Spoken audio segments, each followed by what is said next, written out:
Buonasera a tutti e buonasera soprattutto ai nostri ospiti che sono qui.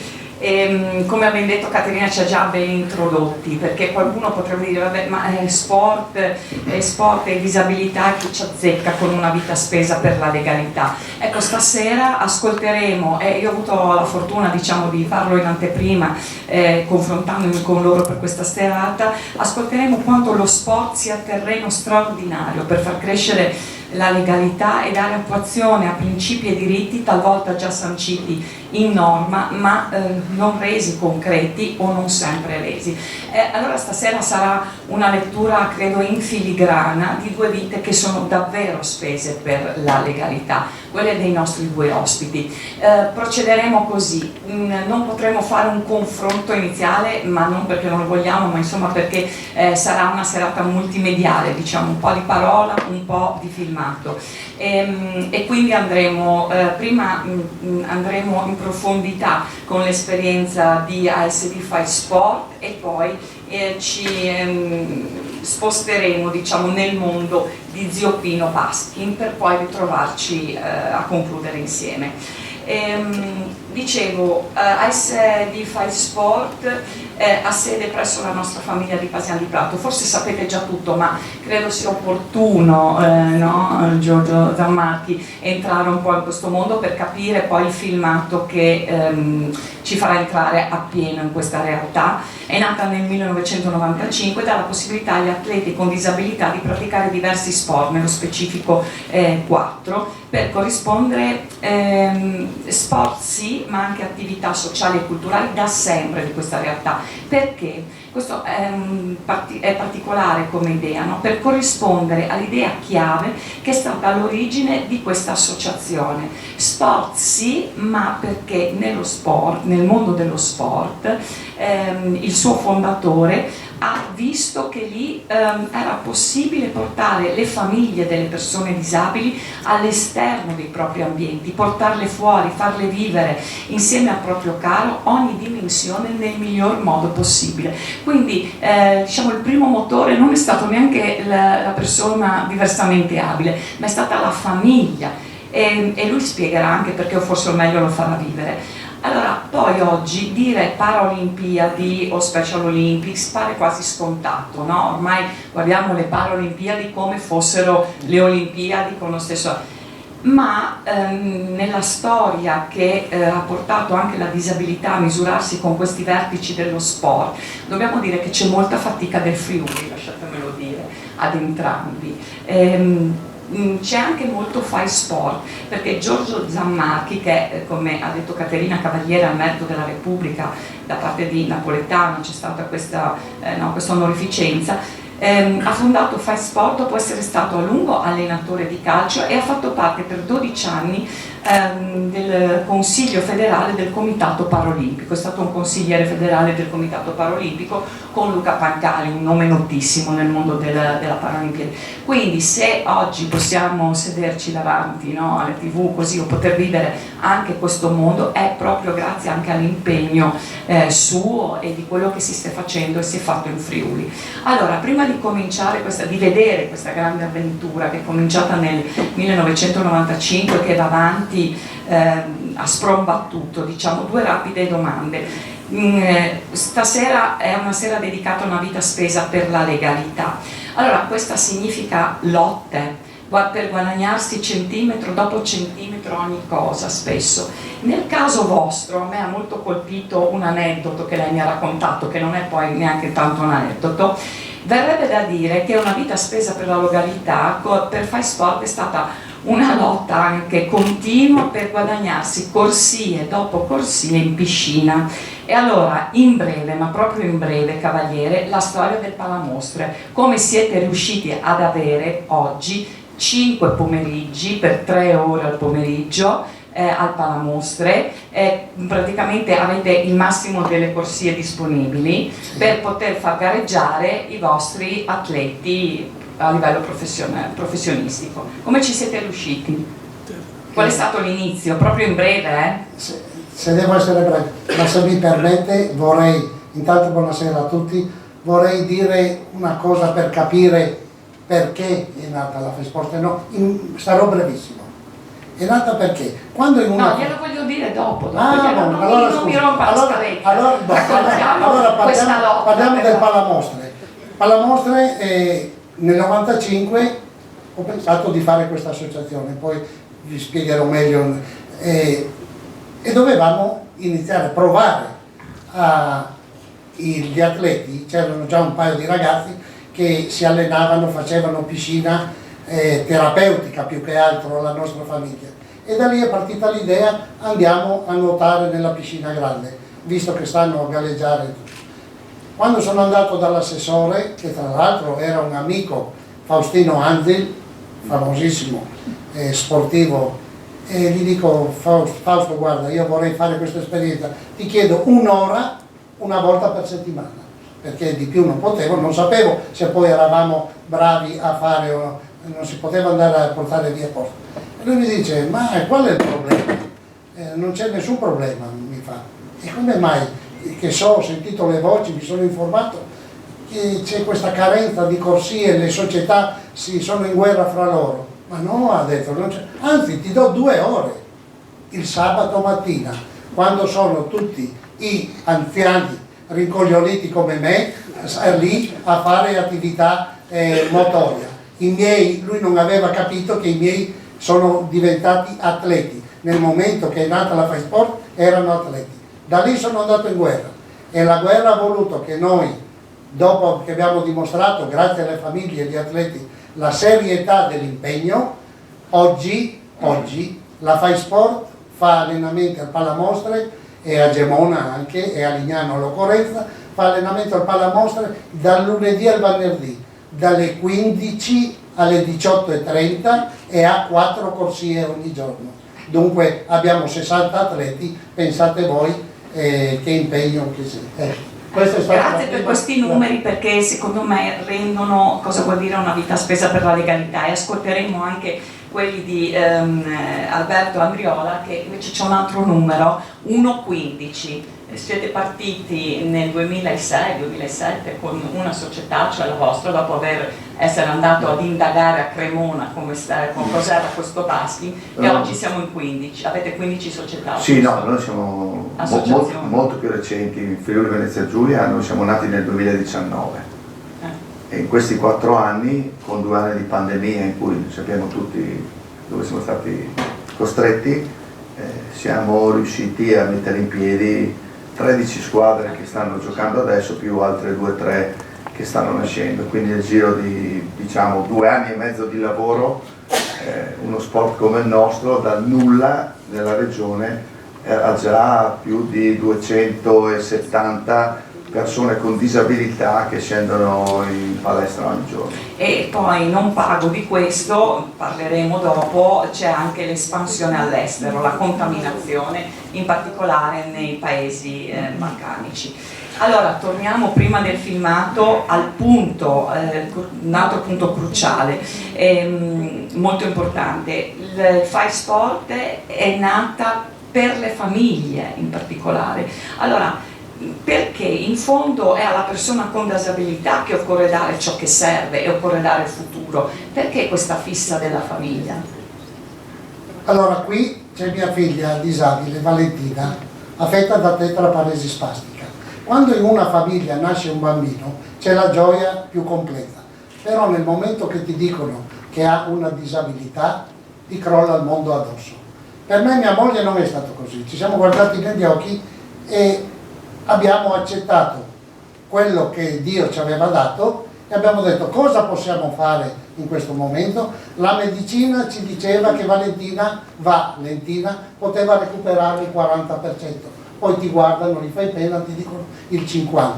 A 17 anni Valentina aveva recuperato l'80%, e io mi sono chiesto, siccome la portavo a fare riabilitazione alla nostra famiglia e guardavo le famiglie degli altri ragazzi, mi sono chiesto da dove veniva questo recupero così. Non era perché era più brava degli altri a fare riabilitazione, c'era un qualcosa di speciale, sempre con il sorriso, sempre allegra, come è stata la sua famiglia. E guardavo le altre famiglie che erano cupi, chiusi, perché mi è capitato questo proprio a me. Mia mamma diceva: ma per sé proprio no, che non vi fate mai del male a nessuno. E dove vai con questa cosa qua? Non vai da nessuna parte. Io ho detto devo fare qualcosa per queste famiglie, per le famiglie. E ho detto è nata la Fai Sport. La Fai Sport è nata per fare attività sportiva, sociale e culturale, vivere nel mezzo della gente e fare cultura, perché questi ragazzi sono bravissimi. Bene, noi abbiamo fatto questo, l'idea è partita e chi voleva venire con noi, io non ho mai guardato che tipo di disabilità aveva la persona che si presentava, l'atleta in questo caso.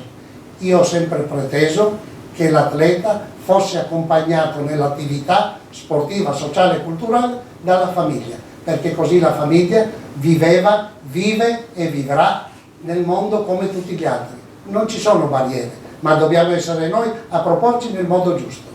Ecco, e il resto dei nostri ospiti. Vorrei, se posso, aggiungere due cose. Proprio per la dignità verso le famiglie e gli atleti, io sono un patito dell'immagine. Se voi avete osservato, i nostri atleti sono sempre vestiti al top, perché sono atleti veri e devono essere trattati da atleti veri. E poi una cosa, avete potuto guardare, sono tutti sempre con il sorriso. Questo è fondamentale. Grazie.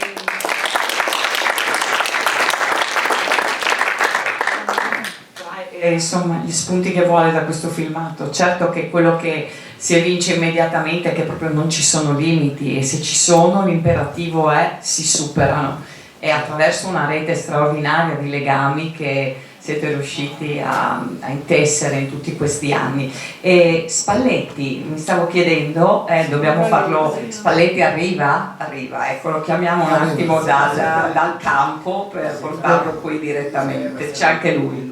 Le luci. Le luci. Spalletti lavora.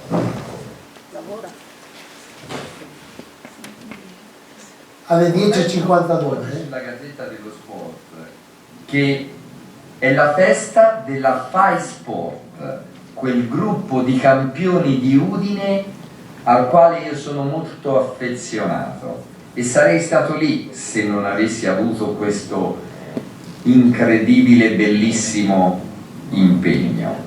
Per cui bravi a continuare nelle vostre attività, bravissimi ad essere così impegnati a migliorare sempre le vostre performance. Ricordate che io sono un vostro tifoso, e poi ormai si sente dire da più parti: uomini e donne forti, destini di uomini e donne fortissimi. Vi voglio bene assai, ciao a tutti, forza Fai Sport.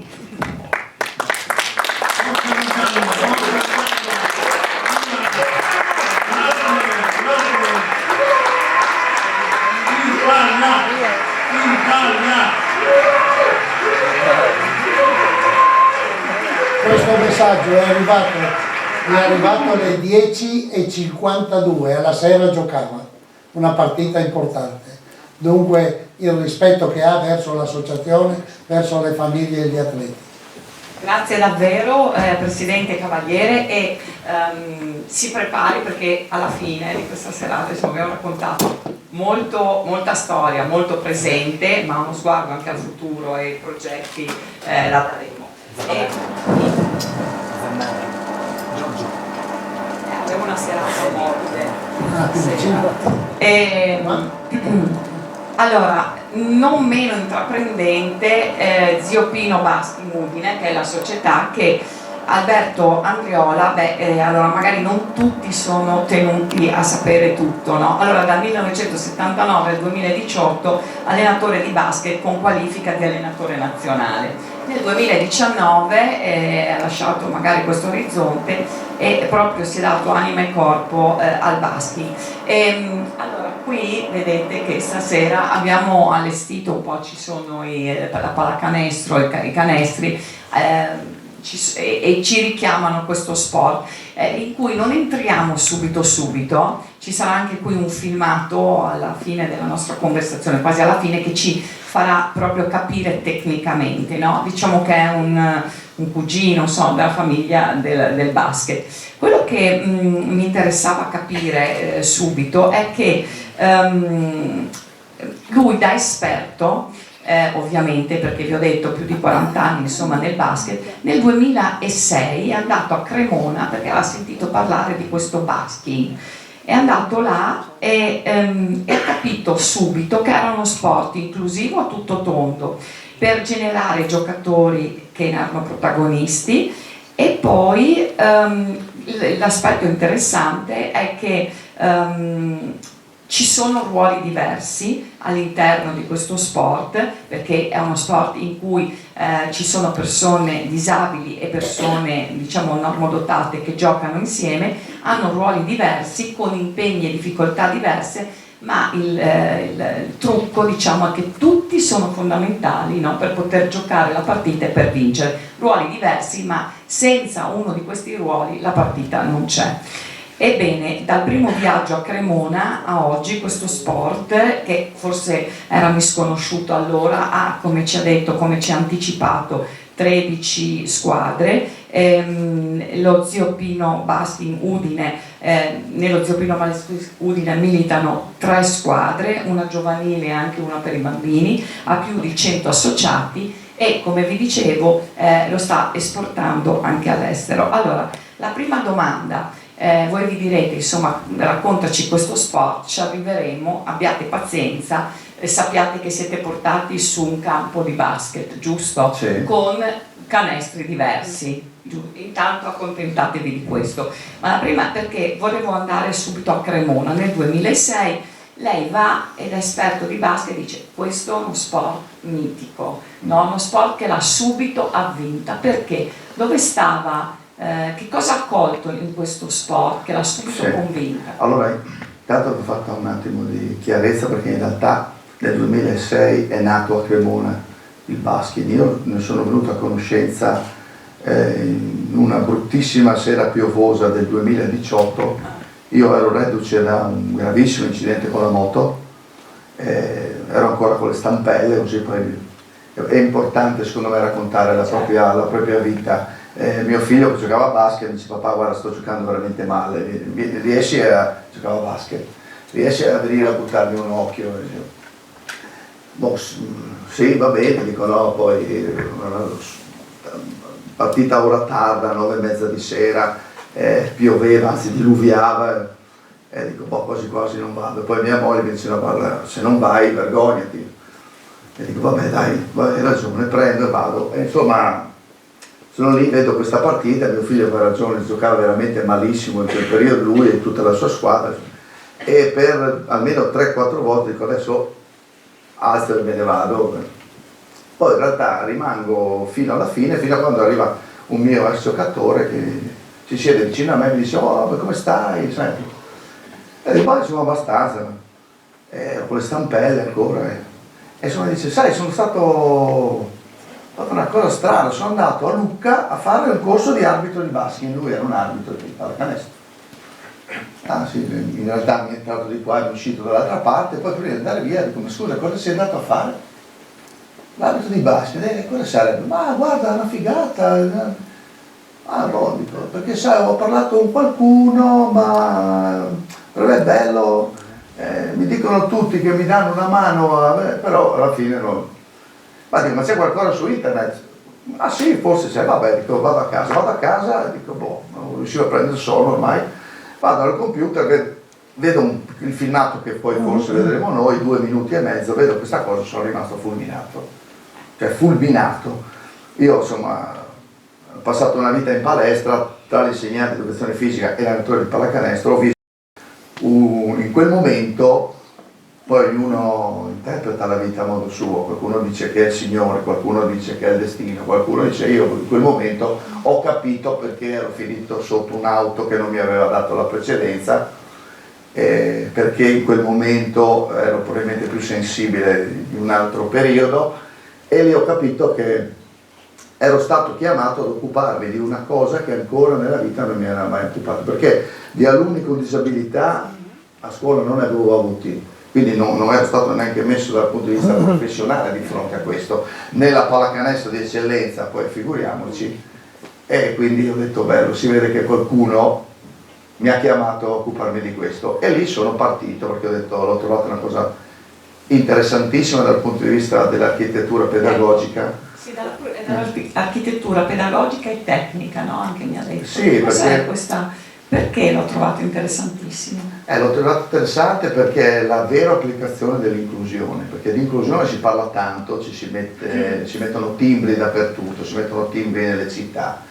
dove però viviamo con più barriere architettoniche che quelle che sono tolte, nella scuola, nello sport, diciamo che però sono tutti che mettono i timbri. A scuola, voglio dire, quando si parla di alunni con disabilità, insegnanti di sostegno, dico c'è un mondo ancora che si deve affrontare per parlare di inclusione vera, perché pare che per fare inclusione basta prendere una persona con disabilità e mettere in un contesto di persone senza disabilità che si è fatto inclusione, ma è tutta un'altra cosa. Quindi secondo me bisogna fare chiarezza su questo. Infatti lei dice che il basking per lei è un esperimento sociale che sì, chiama il Design for All. Sì. Ecco, perché è un esperimento sociale e in che termini uno sport così, che è tecnicamente insomma abbastanza complesso anche, infatti non a caso lei ha parlato di un'architettura, può essere insomma può essere un esperimento esportabile, diciamo, dal mondo dello sport, dal campo della pallacanestro al resto del mondo. Ma intanto perché veramente la persona viene messa al centro di tutto il processo educativo da una parte, perché la persona viene presa nella sua interezza, non c'entra se è una persona con disabilità o senza disabilità, è una persona che va valorizzata per la sua unicità, quindi è una persona che è in grado di fare determinate cose. A noi del basking o dello sport inclusivo in questo momento interessa l'energia che una persona è in grado di mettere in campo, ed è su quella che lavoriamo. Non ci interessa che una persona abbia delle mancanze, ma ci interessa quello che è in grado di fare. Nello specifico, in questa trasformazione dello sport, della pallacanestro nel basking, che vuol dire basket inclusivo, per quello questo nome, la cosa importante è quella che ci sia una cooperazione tra giocatori, e questo c'è, e che ognuno sia in grado di fare la cosa più importante quando giochi a pallacanestro, e cioè di buttare una palla all'interno di un canestro. E questo canestro, se io sono in grado di segnare a 3,05 m, rimane il canestro della pallacanestro, ma se sono in grado solo di lanciare una pallina da tennis in un canestro alto 1,10 m, lancerò la pallina da tennis all'interno di un canestro 1,10 m, perché questo è quello che io sono in grado di fare, ed è questo che si chiederà al giocatore di fare, allenandosi per farlo sempre nella maniera migliore possibile, ed essendo determinante molto spesso per il risultato della squadra. Perché fino a poco tempo fa, sostanzialmente fino all'avvio del basking, si viveva di due mondi sostanzialmente paralleli, in cui si viveva anche sostanzialmente di eccellenza. A me piace molto, come diceva il Cavaliere, che i suoi sono atleti, si impegnano, lavorano. Si parla sempre di eccellenza sostanzialmente, però. E quindi noi viviamo il mondo olimpico, che è una cosa, che è eccellenza delle persone senza disabilità, e il mondo paralimpico, che è l'eccellenza delle persone con disabilità.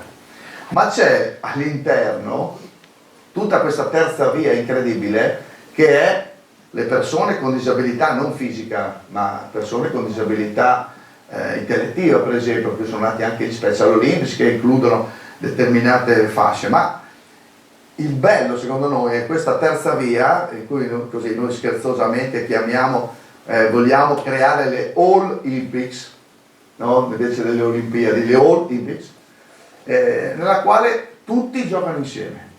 Quindi l'esperimento sociale è prendere il mondo reale, una classe di scuola, un paese, e farlo giocare insieme. È chiaro che l'esperimento dello sport integrato, che era quello comunque di far giocare persone con e senza disabilità insieme, cambiando leggermente qualche cosa, ma pur essendo lodevolissimo dal punto di vista etico e di impegno, manteneva sempre una sorta di assistenzialismo, cosa che noi assolutamente non vogliamo prendere nemmeno in considerazione, proprio perché la persona è così e ci piace così. Quindi il problema è che se io, persona che riesce a esprimere le qualità di un giocatore di basket, gioco insieme a un ragazzo autistico o con sindrome di Down, eccetera, se gioco mantenendo le stesse regole, se gioco mantenendo la stessa struttura del campo, faccio finta di giocare. E questo non è giusto nemmeno per chi invece si mette in gioco insieme agli altri. Quindi da qui, per rispondere alla sua domanda, sono stati pensati dei ruoli diversi che competono allo stesso livello. Questi, nelle magliette dei giocatori ci sono dei numeri, il primo numero contraddistingue il ruolo del giocatore, il 5, il 4, il 3, il 2 e l'1. Naturalmente questi classificati a seconda di quello che sono capaci di fare. Per esempio il numero 1 cosa? Il numero 1 è un giocatore che vive sostanzialmente la sua vita in una sedia a rotelle elettrica, quindi non ha la forza nemmeno di muovere con la sua forza la carrozzina. Ed è un giocatore che staziona in un'area protetta di fronte agli altri canestri che sono posti a metà campo ad altezza diversa e viene messo in gioco da alcuni giocatori di ruolo superiore che, entrando in palleggio all'interno di questa zona, cambiano probabilmente, non sempre, ma cambiano probabilmente la palla di tiro, mettono giù il pallone, prendono la pallina, fanno un'opera di tutoraggio, sistemano il compagno in una determinata posizione, ha un certo numero di secondi per tirare, non può stare lì più di tanto perché è anche allenato a fare questo, e quindi lui farà il gesto di tirare la pallina di gomma, da tennis, quello che lui è in grado di fare al massimo delle sue capacità per fare punti per la propria squadra. Poi a seconda del 2 che invece tirerà nel canestro più alto, fino al 3 che ha capacità di movimento, quindi anche un giocatore che si muove su e giù per il campo. Naturalmente non sarà mai un giocatore in grado di palleggiare in maniera continuativa, andrà per il campo potendo fare infrazione di doppio palleggio, di passi, insomma qui si comincia a entrare un po' nel mondo del basket, fino al 4 e al 5. Il 5 è l'espressione massima, un giocatore di basket che gioca insieme ai compagni. E la cosa interessante è che per mantenere il processo di equità, che è la base, no? La differenza tra l'uguaglianza e l'equità, che quando si parla di uguaglianza, che sarebbe già straordinario per parlare di Costituzione a questo mondo, che tutti fossimo uguali, no? Solo con alcuni diritti, ma l'equità è anche un passo in avanti, cioè dare a tutti le stesse possibilità. Quindi la cosa interessante è che appunto il giocatore 5 può difendere solamente su un ruolo 5 avversario, non può entrare in competizione difensiva con uno che ha meno capacità di lui, e questo attiva proprio la possibilità a tutti di essere bravi, perché ci si confronta con un altro che ha le mie stesse capacità. C'è una pedagogista americana, la dottoressa Dyson, che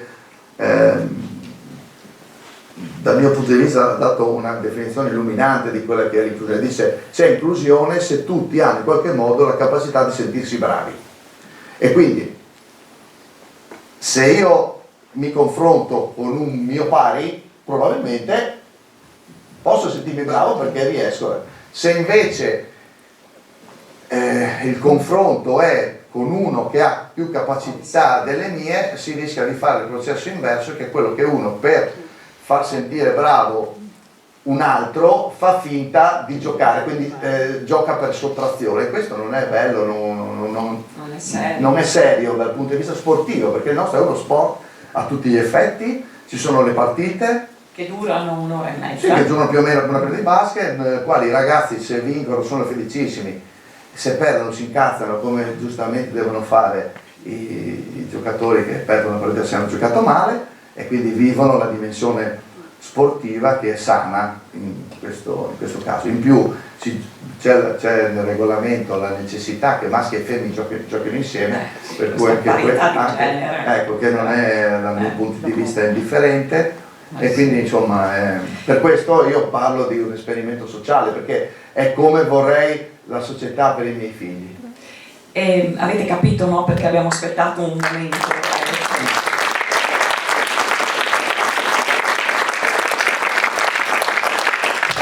Aspettato un momento per farvi vedere il filmato che entrerà nel tecnico, e volevo chiederle anche una cosa a proposito di questa terza via, questa grande fascia. Cioè, i numeri sono tanti, allora questo sport piace a tutti, ma ci sono anche molte persone che veramente hanno bisogno, no, dello sport. Cioè, il mondo della disabilità ha numeri significativi, perché 15 associazioni, voi siete già 100 iscritti, cioè anche questa è una dimensione che forse di cui tutti dovremmo prendere veramente coscienza. Beh sì, in Italia siamo intorno ai 170-180 squadre, in questo momento non lo so, ne stanno nascendo sempre di nuove qui anche da noi, è così. Dal 2006, quando a Cremona, che se andate a Cremona vedrete nei cartelli Cremona, la città del basket, tanto per dirne una, ci sono 9 squadre solo lì. È una cosa interessante. Il basket ha dovuto davvero farsi strada con grande forza, battagliando tantissimo, perché, come capita spesso nella politica e nella politica sportiva, ha vissuto per tantissimi anni in un limbo in cui nessuno lo voleva riconoscere, perché il Comitato Olimpico, il CONI, non lo riconosceva perché c'era la presenza dei disabili, e il CIP altrettanto non lo riconosceva perché c'erano i giocatori senza disabilità. Il presidente della basket ha scritto al presidente Mattarella chiedendogli, da un incontro che il presidente Mattarella ha voluto tra il presidente del CONI e del Comitato Paralimpico, poi il presidente Pancalli, non a caso, tra i due, si è preso il carico di dire no vabbè, questa è una cosa che va valorizzata, e ha fatto nascere all'interno del Comitato Paralimpico il primo ente di promozione sportiva paralimpica, che si chiama ESI, l'ente italiano sport inclusivi, in cui io sono delegato, insomma, per la nostra regione, da quando? Dal fine 2020, quindi sì, l'altro giorno, e adesso ci stiamo dedicando alla trasformazione anche di altri sport, e cerchiamo di fare ci arriveremo. Ecco, è interessante questo aspetto, perché proprio una vita spesa per la legalità, lo abbiamo visto per le corsie al Palamostre, no? E lo vediamo anche qui, c'è una conquista continua, quasi passo passo. Allora direi, regia, che forse questo è il momento per entrare un attimo, abbiamo parlato di basket, abbiamo capito, ma proviamo a vederlo in azione e poi torniamo alla parola.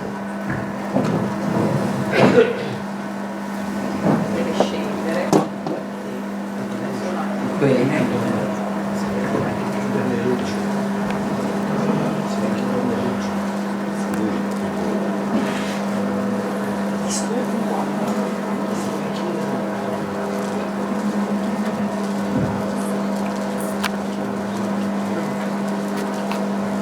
Questo filmato è breve, 2 minuti e mezzo circa.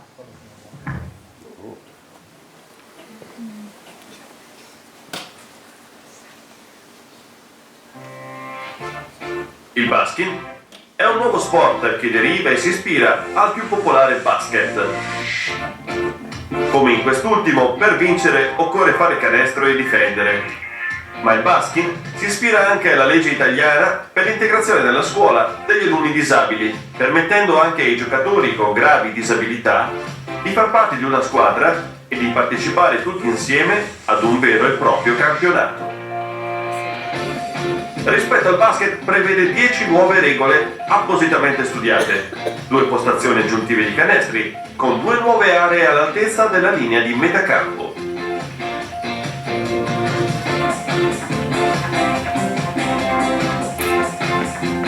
Non è basket, è basket. Un vero e proprio sport assolutamente per tutti, in cui giocano insieme persone con diversi gradi di disabilità, maschi e femmine, persone non molto esperte di basket o di sport in genere e persone che giocano a basket a qualsiasi livello di campionato. Esiste quindi una classificazione dei giocatori che assegna un ruolo in relazione alle capacità personali. Ai vari ruoli sono conferiti compiti propri che permettono ad ognuno di esprimere il meglio di sé, garantendo ad ogni giocatore in campo di poter essere determinante per il risultato finale. Il basket è imprevedibile, obbliga a giocare su due fronti d'attacco e di difesa e produce dinamicità, intensità e tattica evoluta. Il basket, che si sta sempre più diffondendo non solo in tutta Italia, dove si gioca un campionato nazionale, ma anche all'estero, è pensato e progettato per tutti. Se posso...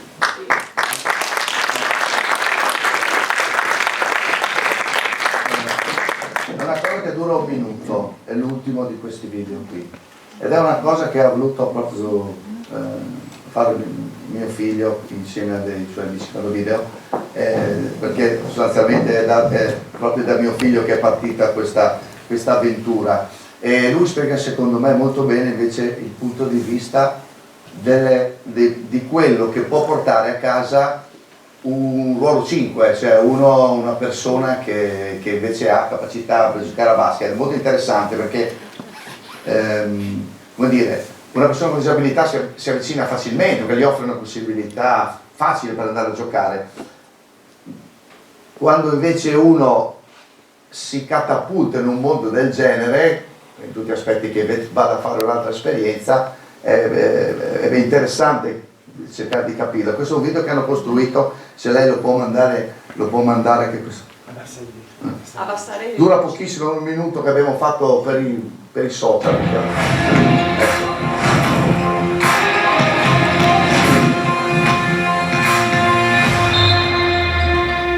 È iniziata così, guardando un video. Si chiama basking e nessuno mi aveva mai fatto vedere lo sport così a portata di tutti, e dopo pochi istanti ne venni travolto. Ma non solo, ho trovato una disciplina che offre ben altro rispetto ai codici della classica pallacanestro, e da giocatore di basket, iniziando a giocare a basking, ho capito le enormi possibilità che aveva da offrire. 4 canestri in più, 2 fronti di attacco e 2 fronti di difesa in più, tattica evoluta e uno spessore di gioco dinamico, dove chiunque può essere determinante. Non hai mai giocato a basket? È una ragione in più per metterti in gioco in una delle squadre della Zio Pino Baskin Udine. Qualunque sia il tuo livello di partenza, abbiamo tutti la possibilità di essere apprezzati per quello che siamo in grado di fare. Ognuno ha il suo ruolo e ognuno ha la sua sfida.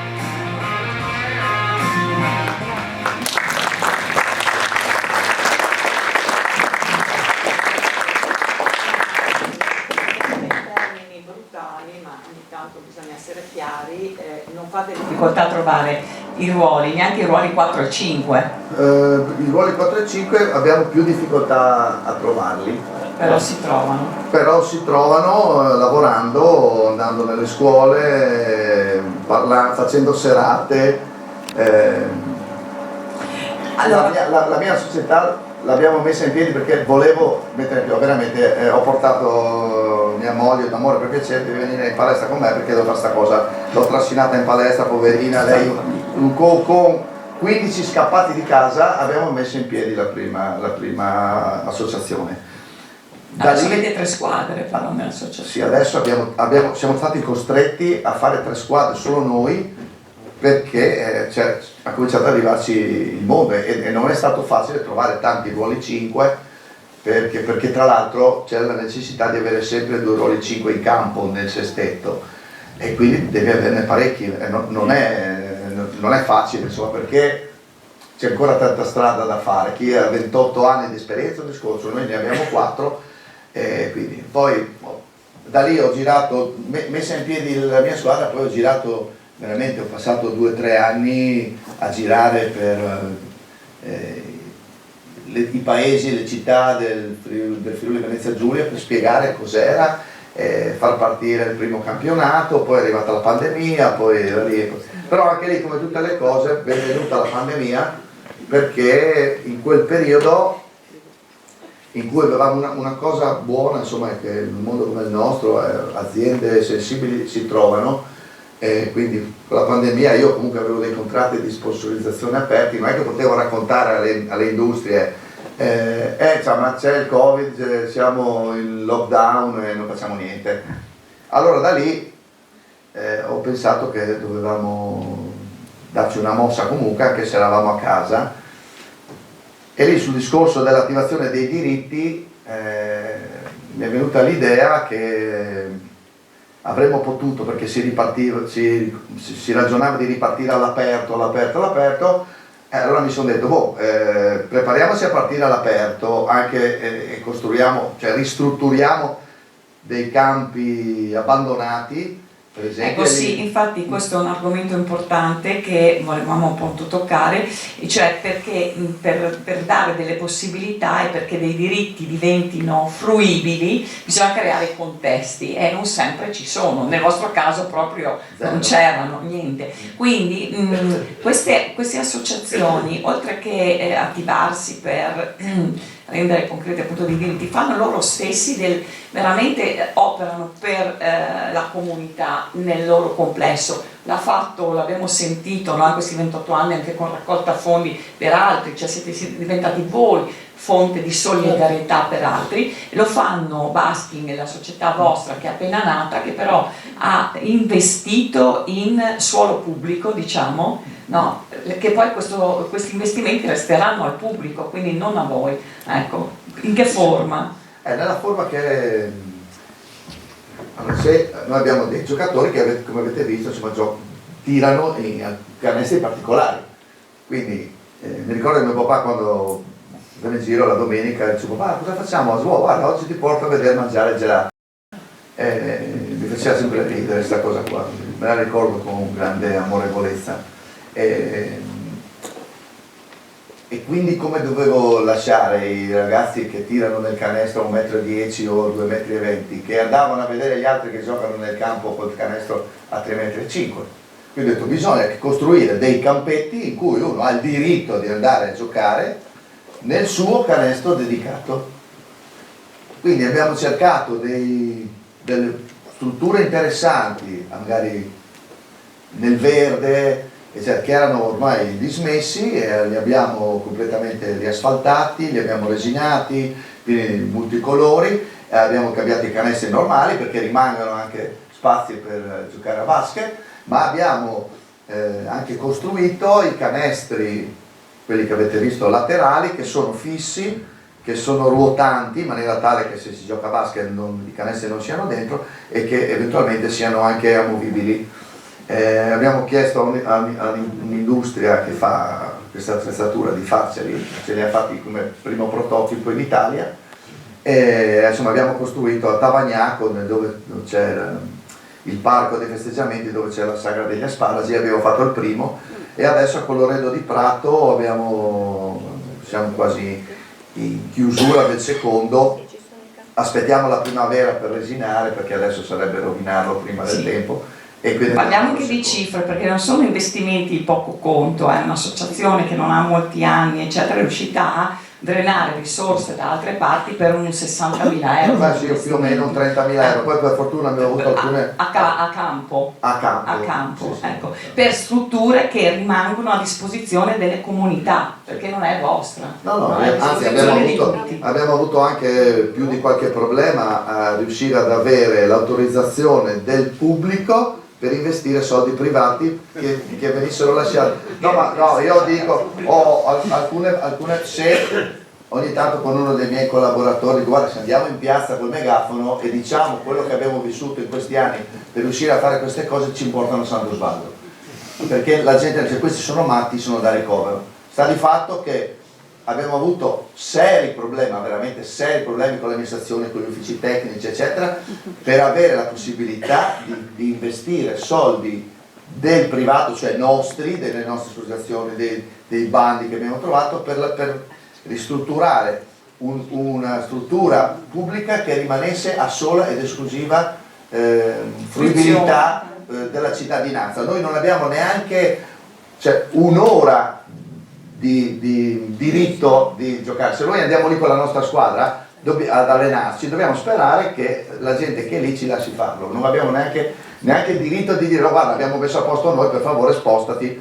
Tant'è che ogni tanto che andiamo, per esempio, diciamo guarda, noi dovremmo fare l'allenamento, ti va di fare l'allenamento insieme a noi? Che magari, Presidente, però volevo solo, non per difendere gli amministratori, ci mancherebbe, ma era una non volontà o una difficoltà proprio di interpretazione della norma, perché ogni tanto purtroppo i lacci e lacciuoli legano anche magari le amministrazioni più desiderose di trovare una soluzione. Comunque l'avete trovata questa soluzione, però era un problema di volontà o un problema normativo? No, di volontà no, perché altrimenti non l'avremmo fatto, non ce l'avrebbero fatto fare. Diciamo che ci sono,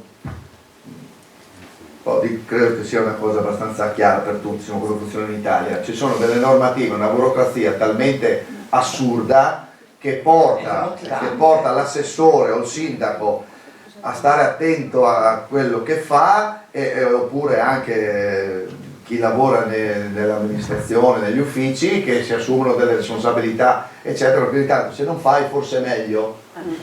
Poi fortunatamente con l'ex sindaco di Tavagnacco e con l'attuale sindaco di Paesano di Prato siamo riusciti a trovare la quadra, insomma, con 2 anni di lavoro. Cioè io dico, non dovremmo essere costretti a arrivare a 2 anni per fare del bene, deve essere un po' più facile. E comunque tutto questo non vi ha assolutamente diciamo così demoralizzati, tant'è che lei sta pensando a cambiare o comunque a dare un'evoluzione anche al calcio a 5, sì, cioè a renderlo super inclusivo anche quello. Com'è questo progetto? Sì, insieme a un'equipe qui del Friuli Venezia Giulia, due ragazzi di Trieste, uno di Palmanova, abbiamo sostanzialmente messo in piedi il regolamento anche del calcetto a 5 con le modalità del baskin. Stiamo creando queste prime 3 squadre pilota, dovremo a breve, perché c'è bisogno l'abbiamo pensato ma bisogna giocarlo, perché per vedere se funziona veramente bene come l'abbiamo pensato, se ci sono dei cambiamenti. Cioè, il basket è alla 18ª revisione, per dire, ancora un regolamento aperto.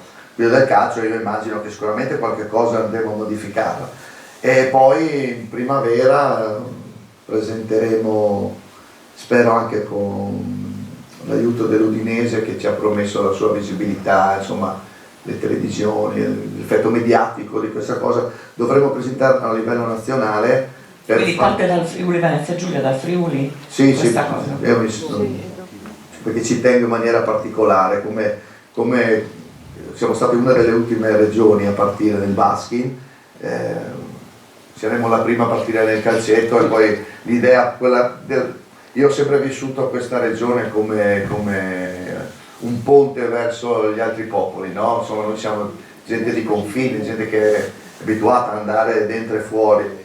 Anzi che i confini proprio non sì, vede, esatto. sono... Quindi per quello sono andato in Serbia insieme a uno dei nostri sponsor che è un'azienda lì, anche per il coinvolgimento, insomma, degli imprenditori illuminati molto interessante. Lui è un'azienda lì, dice perché non lo portiamo anche a Šabac, che è vicino a Belgrado? Andiamo, siamo andati lì, poi sono andato a Fiume, ho trovato della gente in gamba, perché insomma poi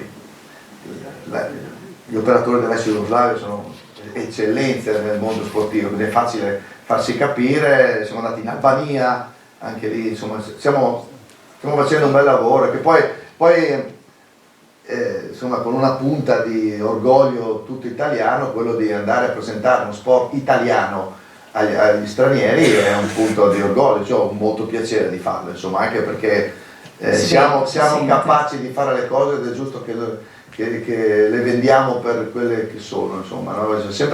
L'italiano è sempre capace di ogni tanto di essere pessimista rispetto, invece no, insomma, qui abbiamo energia, abbiamo persone che si danno da fare, che sono in grado di farlo, ed è giusto che che ci vendiamo per l'intelligenza che abbiamo. Anche la storia di Fai Sport lo dimostra. Ecco, molto futuro nel basking, credo altrettanto nel vostro. Presidente, 28 anni sono passati, come vede i prossimi 28? Per me è 28. Io immagino, mentre guardavo tutto questo, immagino che lei abbia costruito anche tutto perché ci siano ben altri 28 anni davanti. Vorrei collegarmi un momento e guardare il basking, cioè questo entusiasmo, questa gioia, ma anche dei ragazzi normodotati che partecipano. Allora io dico che le famiglie devono dei normodotati, che poi alla fine mia figlia non è disabile, è una che ha i suoi problemi, che poi Luca Pancaldi, mio amico fraterno, era un ragazzo che faceva equitazione a un campionato europeo a Vienna, è caduto da cavallo e è rimasto in carrozzina. Tanto per dire, la disabilità non solo si nasce, anche si diventa. Ma le famiglie dei normodotati dovrebbero trovare capire i vantaggi che hanno. Io penso, quando noi nelle 4 corsie che siamo al Palamostre, perché il pomeriggio dalle 15 alle 18:30 fanno attività gli agonisti, cioè tutti atleti agonisti, e noi siamo lì. Per i ragazzi che sono vicino delle altre società di normodotati deve essere uno stimolo guardare questi ragazzi, perché io ho atleti che sono Michele Milan di Flybar, per esempio, sono 28 anni che è con noi, non ha mai vinto niente, non vincerà forse niente, forse, non vince, però 2 volte alla settimana è presente a fare allenamento col massimo impegno. Questo deve essere uno stimolo per tutti, no? E guardando nel futuro ci sono tante possibilità. Io mi sono anche tolto un po' dal comitato, cioè a Roma, perché non mi piace che si parli, certo abbiamo bisogno di chi vince le Olimpiadi e tutto per portare la gente a guardare, ma non dobbiamo dimenticarci della base, perché se non c'è la base non esce. Antonio Fantin, se non eravamo noi, non usciva, da dove andava ad allenarsi? Allora io con Luca Pancaldi insisto e dico sempre, sì, parliamo dei campioni, ma non dimentichiamoci da chi fa tutto il sacrificio per portare avanti e tenere il nostro movimento. Ecco, e noi, io grazie a Luca Pico, che qua non vedo perché ho la luce negli occhi, è un mio collaboratore fraterno, ci lega un'amicizia particolare, e proprio siamo stati contattati dal presidente della FIGC per fare, che qui non c'è, io sono stato per anni responsabile del calcio dei disabili nazionale, e qui non c'è il calcio a 7 dei disabili, no? Calcio a 7. Hermes Canciani ci ha convocato, l'altro giorno era venuto a Bete, a Udine, per un convegno, ha voluto incontrarci e ci ha chiesto se possiamo fare il calcio a 7 qui in Friuli. Lì si gioca veramente. Poi questa è una iniziativa, l'altro, dopo che siamo rientrati da Genova nella Coppa del Mondo, c'è un gruppo di velisti disabili, c'è particolare, forse un amputato, e ci hanno fatto una proposta, e Luca ci siamo un po' spaventati, perché vorrebbero partecipare alla prossima Coppa del Mondo con una barca condotta solo da persone disabili. Noi abbiamo la New Zealand a disposizione, però ci siamo un po'... Qual è l'appuntamento? Quando? Fra 4 anni. Io ho detto, ma io ho pensato là che fra 4 anni sarà Luca che fa, no? Ecco, no. Però insomma mi pare che l'agenda è abbastanza, appunto, capite, impegni già a 4 anni. Dico, ma non per... Se avete il filmato, perché ho voluto farlo vedere? Perché non è che noi facciamo solo l'attività, cioè la gara di pesca, sembra una cosa, ma ci sono tutte le famiglie, sono i ragazzi, è un momento di socializzazione, cioè le società sportive di pescatori che sono venuti, hanno voluto loro venire e stare con i ragazzi, hanno detto che hanno avuto una crescita in quella giornata lì straordinaria. Noi cerchiamo di dare questo, ecco, finché c'è salute, c'è volontà, e diciamo che anche le istituzioni hanno cambiato nel modo di vederci e di ascoltarci, perché 28 anni fa era molto dura, molto dura. Allora, se c'è qualche domanda, perché non solo ci hanno raccontato nello specifico insomma quello che è stato, quello che è, ma hanno anche dato conto delle loro agende, quindi davvero vi ringraziamo, perché una vita spesa per la legalità e continua a essere spesa per la legalità, credo che sia stata raccontata davvero in maniera molto intensa e significativa questa sera. Io purtroppo non vedo con la luce negli occhi, però magari se la regina o la Caterina ci dà una mano, se ci sono delle domande dal pubblico. Se ci sono delle domande posso passare con il microfono, prego. Siete stati già tutti chiarissimi. No, io volevo scusa, una cosa tecnica sul Baskin. Che per me lo conosco poco. Volevo chiedere, lei ha detto che ci sono messi dei numeri 1, 2, 3 fino al 5. Sì. Come vengono, cioè per mettere il numero 1, il numero 2 e il numero 3 avete dei classificatori?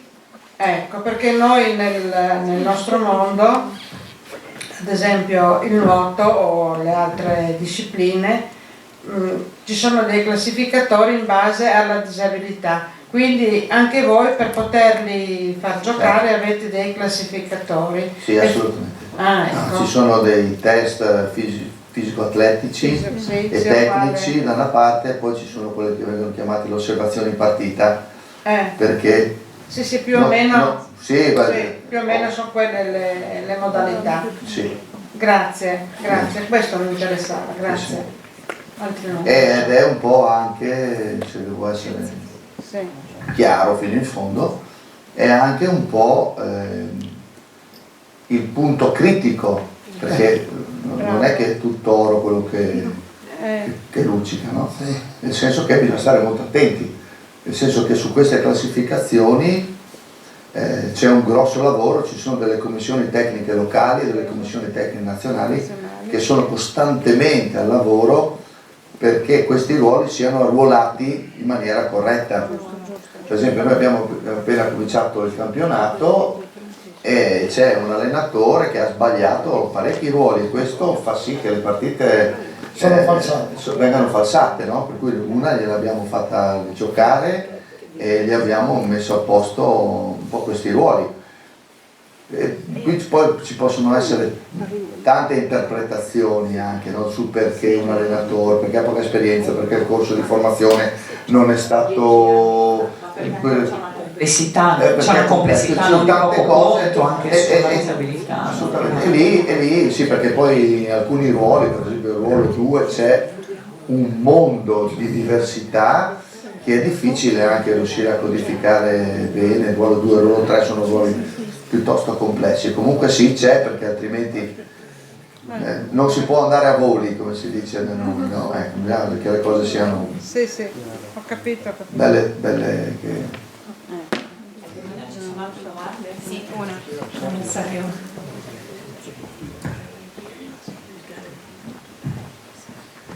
Grazie. Ero particolarmente interessato al rapporto che avete instaurato con le amministrazioni, perché è chiaro, non so se vi siete presentati con il decreto 117 come terzo settore, se si è trovato in qualche modo un modo per convenzione con l'amministrazione pubblica per realizzare delle opere, e questi sono molto interessanti come esperimenti, perché aprono una strada dove voi avete faticato. Sarà molto più facile per altri riuscire anche poi a incanalare eventuali contributi di molte persone, perché dove c'è un contratto, dove c'è qualcosa che ha una solidità anche di legge, non è solamente l'intenzione e il rapporto personale, tantomeno con la pubblica amministrazione, insomma c'è una questione di regole e di certezze, insomma. Assolutamente. Allora, quello del terzo settore no, perché Era assolutamente nebuloso fino a poco tempo fa l'attrezzatura, se le SD potessero rientrare, eccetera, se era conveniente farlo per un SD oppure no, cose fiscali, eccetera. Tant'è che adesso noi nel nostro mondo abbiamo proprio da poco costituito un APS, che è un'associazione di promozione sociale che abbiamo iscritto a RONS, che si chiama Sport Inclusion FVG, che si occuperà proprio di reperire fondi per sostenere il mondo delle associazioni sportive che fanno sport inclusivo, per fare attività culturale, formazione, tornei e quant'altro, per avere la possibilità poi di accedere a bandi ad hoc, soprattutto da parte della regione. Quello che abbiamo fatto noi, siamo stati costretti a fare, è lavorare sulle convenzioni già esistenti. Per esempio nel comune di Tavagnacco c'era una concessione dell'area alla Proloco di Tavagnacco con l'impossibilità di subconcedere, quindi le subconcessioni in questa concessione non erano permesse, tant'è che lì con l'amministrazione e per delibera di giunta si è riusciti a intervenire sulla concessione alla Proloco che permetteva la subconcessione, per cui noi lì siamo andati in subconcessione alla concessione solamente per il campetto, e quindi siamo riusciti in questo modo a poter intervenire solo in quell'area lì, eccetera. Stessa cosa, per fortuna che l'avevamo fatta a Tavagnacco, stessa cosa l'abbiamo messa in piedi a Coloredo, sempre la stessa area di concessione, un'associazione sportiva che fa calcio amatoriale, e siamo riusciti a bypassare questo problema in questo modo. Ce l'abbiamo fatta, ma sì, poi ovviamente con 1 anno e mezzo da una parte, 2 anni da quell'altra, insomma l'importante è che ce l'abbiamo fatta, ma diciamo che bisogna avere tanta pazienza a dire vabbè, siamo in Italia, andiamo avanti, eccetera. Capendo tutte le cose, diciamo che dovrebbe essere più facile, insomma, no?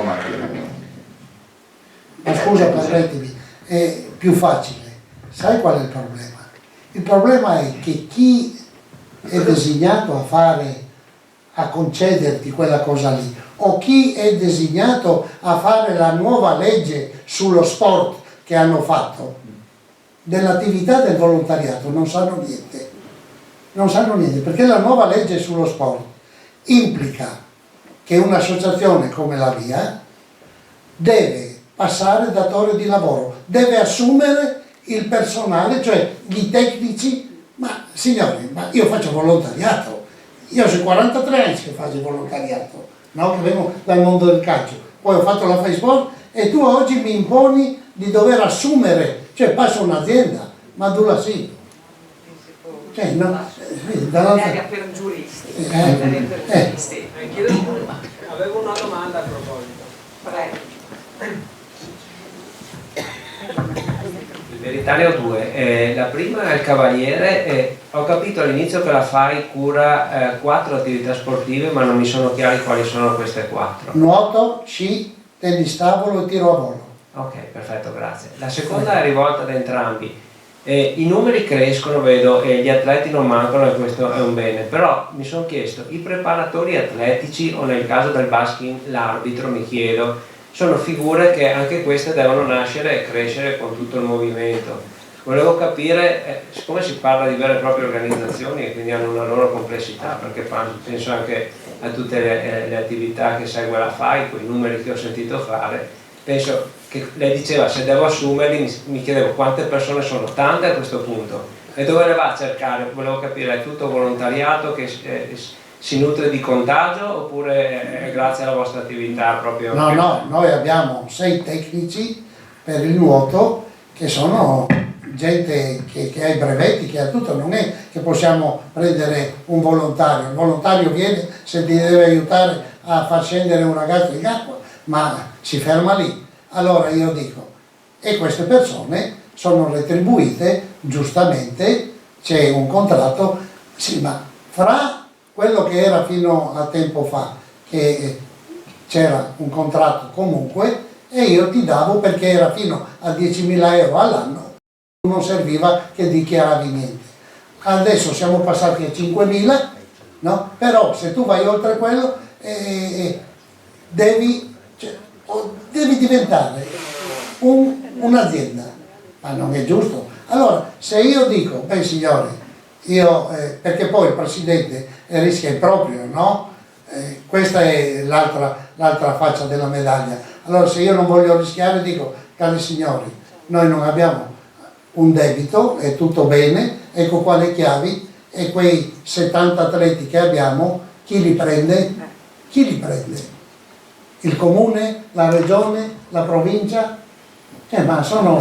Non credo proprio, visto che anzi il terzo settore sta diventando proprio determinante. Comunque, per quanto riguarda i tecnici, poi ci sono i tecnici che abbiamo noi. Ma fate difficoltà a trovare tecnici specializzati per lavorare in quest'ambito? Perché mi pare che anche i percorsi di formazione a livello universitario adesso si stiano specializzando in questi ambiti. Ad esempio adesso il 3 di dicembre abbiamo gli esami di un corso che è stato fatto proprio di aggiornamento specifico, sì, per tutti i tecnici del... E per il basking? Beh, per il basking è come qualsiasi altra federazione, ci sono i corsi per allenatore, per aiuto allenatore, per arbitri, eccetera. Insomma. Si trovano le persone?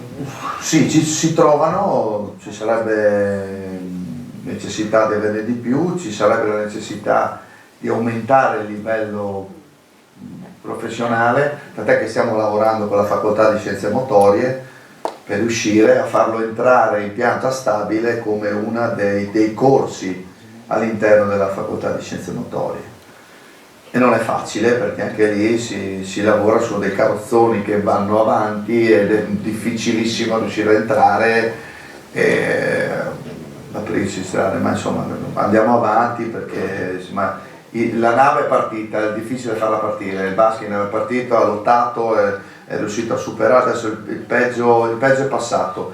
La nascita dell'EISI è molto importante perché in questo momento insomma c'è un riconoscimento grosso, quindi quando ti presenti adesso da un rettore di università ti presenti come un ente di promozione sportiva, non come un'associazione X, quindi insomma ovviamente, però non è facile perché anche insomma, ci sono delle dinamiche molto importanti anche di comunicazione, non è comunicare con un ragazzo autistico, non è comunicare con un ragazzo tetraplegico, con un ragazzo senza disabilità, perché anche a livello comunicativo secondo me c'è un mondo da analizzare. Quello che abbiamo visto noi per esempio è che non perché noi siamo più bravi degli altri o così, ma il sistema funziona, soprattutto con la fascia di ragazzi autistici che hanno parecchie strutture, ma sono strutture nelle quali continuano a relazionarsi tra di loro. Bravo. Il fatto di relazionarsi invece con un mondo variegato ha portato dei benefici incredibili. Noi abbiamo un ragazzo, io me lo ricordo sempre, lui arrivava, noi abbiamo una palestra con un atrio di entrata, lui arrivava, prima di entrare si assicurava che nell'atrio non ci fosse anima viva, poi apriva la porta, scattava perché magari poteva incontrare nessuno, entrava in palestra, cominciava a tirare calci da tutte le parti, noi abbiamo detto boh, speriamo. Adesso dopo neanche 2 anni, 1 anno e mezzo, lui arriva, prima abbraccia chiunque c'è in palestra, chiunque, e poi comincia a prendere il suo pallone per andare a farci. Quindi questo proprio perché questo modo di relazione inclusivo veramente gli fa vivere le relazioni in maniera completamente diversa. Vorrei aggiungere ancora una cosa, se posso, essendo genitore, e io ho cercato di portare avanti assieme all'attività sportiva anche l'attività coinvolgendo proprio la famiglia, ma ho sempre detto alla famiglia: se io fossi dalla parte di là dove non avrei avuto un figlio disabile, come mi approccio, come mi avvicino a un disabile? Non lo so, perché non lo so, non è facile. Allora io dico, dobbiamo essere noi, perché se io arrivo con la carrozzina, passo di lì e vedo che lei magari dà uno sguardo per dire ciao, dico sì, buongiorno, guardi, questa è Valentina, sì, facilitatore, facilitatore, cioè deve essere la famiglia, e questo devo dire la verità, ha aiutato tanto le famiglie e tanto anche le persone che hanno il sentimento di avvicinarsi, ma così, fatto così, proprio trovi più disponibilità e vivi una vita più serena. Grazie.